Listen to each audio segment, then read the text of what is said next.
안녕하세요. 오늘도 연세대 조세법 스터디 위드 미 채널을 함께 해주셔서 감사합니다.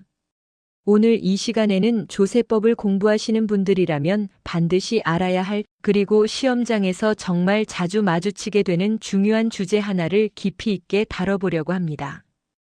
끝까지 집중해서 들어주시면 조세법 총론의 핵심을 확실하게 잡아가실 수 있을 거예요. 오늘 우리가 함께 살펴볼 내용은 바로 중복 세무조사의 금지 원칙입니다. 그리고 그 예외 사유는 무엇인지, 더 나아가 신의성실 원칙과 충돌했을 때는 어떻게 판단해야 하는지까지 모두 정리해 드리겠습니다. 이 주제는 단순히 조문만 외운다고 해서 답안에 제대로 쓸 수 있는 게 아닙니다. 판례가 어떤 논리로 사고하는지 그 구조를 정확히 이해하고 답안에 그대로 옮길 수 있어야 비로소 점수를 받을 수 있는 주제입니다. 그래서 오늘은 원칙에서 시작해서 예외로 나아가고, 그 예외가 신의성실 원칙과 충돌할 때 어떻게 풀어내야 하는지, 판례는 어떤 입장인지, 그리고 최종적으로 답안 구조는 어떻게 잡아야 하는지까지 차근차근 흐름을 따라가 보겠습니다.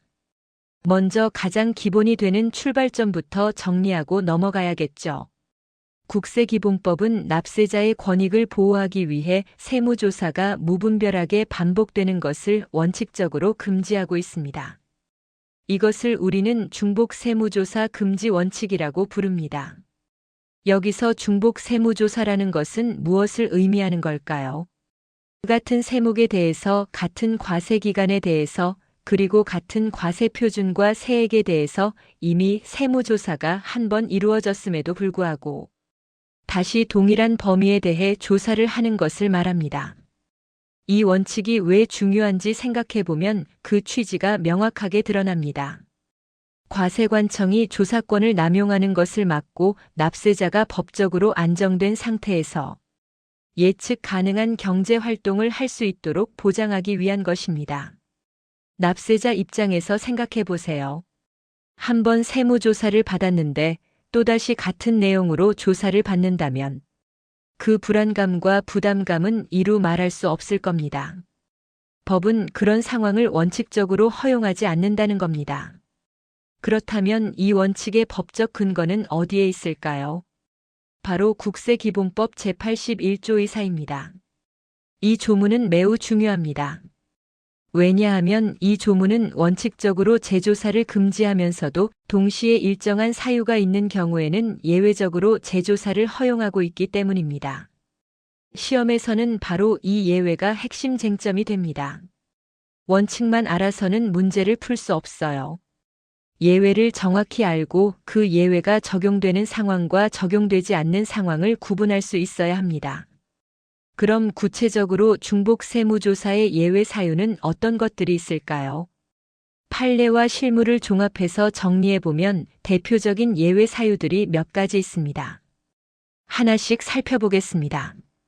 가장 먼저 탈루 혐의를 인정할 수 있는 구체적이고 객관적인 자료가 사후에 새롭게 발견된 경우입니다. 여기서 중요한 건 구체적이고 객관적이어야 한다는 점입니다. 막연한 의심이나 추정만으로는 안 됩니다. 실제로 세금을 탈루했다는 것을 뒷받침할 수 있는 명확한 자료가 나중에 나왔을 때 비로소 예외가 인정됩니다. 두 번째로 거래가 허위이거나 가장된 것임이 추가 자료로 확인된 경우입니다. 예를 들어 처음 조사할 때는 정상적인 거래로 보였는데 나중에 알고 보니 그 거래 자체가 실제로는 존재하지 않았거나 명목상으로만 존재했던 거래라는 게 드러났다면 이런 경우에도 재조사가 가능합니다. 세 번째로 최초의 세무조사가 범위나 쟁점이 제한된 조사였고 그로 인해 확인하지 못한 사항이 있는 경우입니다.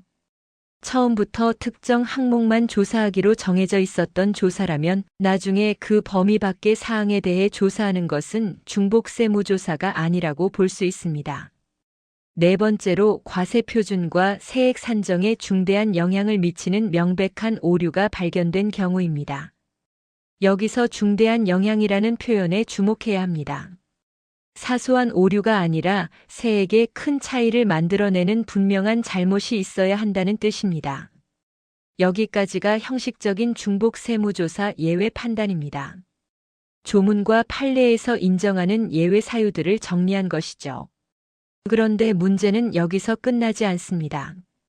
오히려 진짜 어려운 부분은 지금부터입니다. 이제부터 말씀드릴 내용이 시험에서 점수를 가르는 진짜 핵심입니다. 판례는 아주 분명하게 말하고 있습니다. 설령 중복 세무조사의 예외 사유에 해당한다고 하더라도 그것만으로 과세가 곧바로 적법해지는 것은 아니라는 겁니다. 무슨 말이냐면 신의성실원칙 위반 여부는 별도로 판단해야 한다는 입장입니다. 이 부분을 놓치면 답안에서 결정적인 점수를 잃게 됩니다. 신의성실원칙이라는 것은 조세법 전반을 관통하는 중요한 원칙입니다. 과세관청과 납세자 모두가 서로에 대해 성실하게 행동해야 하고 한번 형성된 신뢰는 특별한 사정이 없는 한 보호받아야 한다는 원칙이죠. 그렇다면 판례는 이 신의성실원칙을 어떻게 판단하는 걸까요? 판례가 제시하는 판단 틀은 매우 정교합니다. 세 가지 요소를 종합적으로 살펴봅니다. 첫째, 과세관청이 과거의 세무조사 과정이나 공적 견해 표명을 통해 납세자에게 정당한 신뢰를 형성해 주었는지를 봅니다. 둘째, 납세자가 그 신뢰를 바탕으로 거래 구조를 유지하거나 추가적인 의사결정을 했는지를 확인합니다. 셋째, 그렇게 형성된 신뢰를 뒤집을 만큼 중대한 공익상 필요가 있는지를 따집니다. 이 세 가지를 모두 종합해서 신의성실원칙 위반 여부를 판단하는 겁니다. 이제 좀 더 구체적으로 판례 유형별로 정리해 보겠습니다. 실제 시험에서 나올 수 있는 사례들을 염두에 두고 들어주세요. 첫 번째 유형은 과세관청이 종전조사에서 명시적으로든 묵시적으로든 어떤 판단을 한 경우입니다. 세무조사 당시에 과세관청이 특정 거래나 처리 방식에 대해 문제 삼지 않고 조사를 종결했다면 이것은 납세자에게 정당한 신뢰를 형성할 수 있습니다. 납세자 입장에서는 과세관청이 이미 확인하고 넘어갔다고 믿을 수밖에 없는 상황이죠. 그런데 이후에 같은 거래에 대해 다시 세무조사를 실시하면서 과세를 한다면 어떻게 될까요? 판례는 단순히 새로운 자료가 발견됐다는 것만으로는 부족하다고 봅니다. 기존 조사 당시에 충분히 확인할 수 있었는지, 과세관청의 태도가 납세자에게 신뢰를 부여하는 수준이었는지를 엄격하게 따집니다. 두 번째 유형은 과세관청의 조사 누락이나 법리 착오로 인한 재조사입니다. 이것은 실무에서 가장 빈번하게 나타나는 유형입니다. 과세관청이 조사 과정에서 뭔가를 놓쳤거나 법리를 잘못 판단한 경우가 있죠. 이런 이유로 다시 세무조사를 하는 것은 원칙적으로 허용되지 않습니다. 왜냐하면 판례는 과세관청의 내부적 착오나 조사 미흡은 중복세무조사 예외 사유가 될 수 없다고 보기 때문입니다. 나아가 이런 경우는 신의성실원칙에도 반할 수 있다고 판단합니다. 과세관청이 실수했다고 해서 그 부담을 납세자에게 전가할 수는 없다는 논리입니다. 세 번째 유형은 납세자의 부정행위가 있는 경우입니다. 앞의 두 유형과는 반대로 판단이 달라지는 상황입니다. 납세자가 자료를 은폐하거나 허위 자료를 제출한 경우에는 납세자에게 신의성실원칙을 주장할 자격이 없습니다. 당연한 이야기겠죠. 성실한 협조와 진실한 자료 제출이 전제되지 않은 상황에서는 신뢰, 보호를 인정할 수 없다는 게 판례의 입장입니다. 이제 판례의 핵심 태도를 한 문장으로 정리해 보겠습니다. 이 문장은 정말 중요하니까 꼭 기억해 두세요. 과세관청이 종전의 조사나 공적 견해 표명을 통해 납세자에게 정당한 신뢰를 형성하였다면 특별한 사정이 없는 한그와 모순되는 과세 처분은 신의성실원칙에 위반된다는 겁니다. 이 문장은 답안 결론부에서 매우 강력하게 사용할 수 있는 표현입니다. 그럼 이제 실전으로 넘어가 보겠습니다. 시험 답안을 작성할 때는 어떤 구조로 써야 할까요? 이 주제는 반드시 일정한 순서를 지켜서 답안을 구성해야 합니다.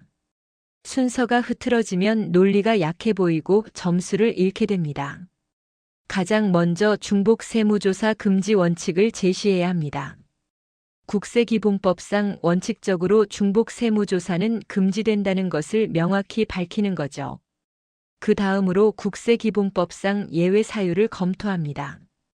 구체적으로 어떤 예외 사유들이 있는지, 본 사안에서 그 예외 사유에 해당하는지를 따져봐야 합니다. 여기까지만 쓰고 끝내면 안 됩니다. 세 번째 단계가 핵심인데 예외 사유에 해당하더라도 신의성실원칙 위반 여부는 별도로 판단해야 한다는 점을 반드시 명시해야 합니다. 이게 빠지면 답안이 완성되지 않아요. 네 번째로 신뢰 형성 여부와 귀책 사유를 검토합니다. 과세관청이 납세자에게 신뢰를 줬는지, 납세자에게 귀책 사유가 있는지를 구체적으로 살펴보는 겁니다. 마지막으로 종합 결론을 내립니다. 이 구조를 지키면 서술형 문제든 결합형 문제든 안정적으로 고득점을 받을 수 있습니다. 조금 더 깊이 들어가 보겠습니다. 실제로 이런 문제가 나왔을 때 어떻게 적용해야 하는지 생각해 봐야 합니다. 예를 들어 과세관청이 2020년에 갑 회사에 대해 세무조사를 했습니다. 그때 특정 거래에 대해 아무런 문제 제기 없이 조사를 종결했습니다. 그런데 2023년에 다시 같은 과세기간, 같은 거래에 대해 세무조사를 실시하면서 과세를 했습니다. 새로운 자료가 발견됐다는 이유였습니다. 이 경우 어떻게 판단해야 할까요? 먼저 중복 세무조사 금지 원칙에 비추어 보면 같은 세목, 같은 과세기간, 같은 거래에 대한 재조사이므로 원칙적으로 금지됩니다. 그런데 새로운 자료가 발견됐다면 예외 사유에 해당할 수 있습니다. 여기서 멈추면 안 됩니다. 새로운 자료가 발견됐다고 해서 자동으로 과세가 적법해지는 게 아니라는 점을 지적해야 합니다. 2020년 조사 당시 과세관청이 그 거래를 충분히 검토했는지, 그 자료를 당시에 확인할 수 있었는지를 따져봐야 합니다. 만약 당시에도 충분히 확인 가능했던 자료인데 과세관청이 놓친 거라면 이것은 과세관청의 조사 미흡에 불과하므로 예외 사유가 되지 않습니다.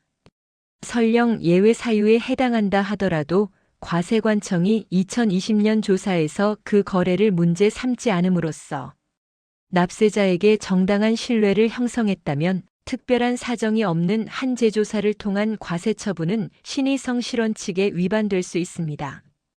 이렇게 단계적으로 논리를 전개해야 합니다. 반대의 경우도 생각해 봅시다.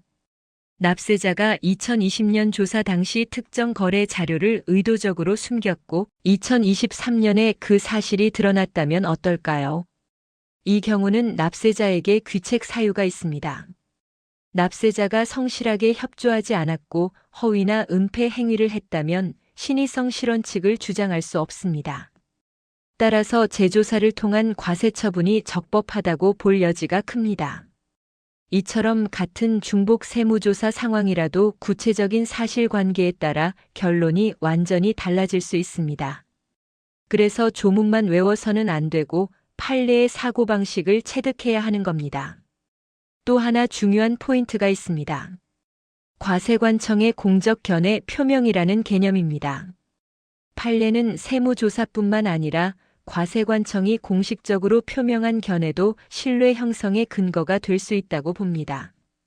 예를 들어 국세청이 특정 거래 유형에 대해 공식 유권 해석을 내렸고 납세자가 그 해석에 따라 거래를 진행했다면 나중에 과세관청이 그와 다른 입장으로 과세하는 것은 신의성실원칙에 반할 수 있습니다.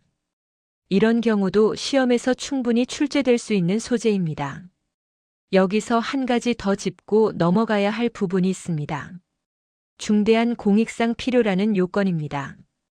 판례는 신뢰를 깨트릴 만큼 중대한 공익상 필요가 있다면 예외적으로 신의성실원칙 위반이 아니라고 볼 여지를 남겨두고 있습니다. 하지만 실무상 이 요건이 인정되는 경우는 극히 드뭅니다. 단순히 세수 확보가 필요하다거나 과세 형평을 이루겠다는 정도로는 중대한 공익으로 인정되기 어렵습니다.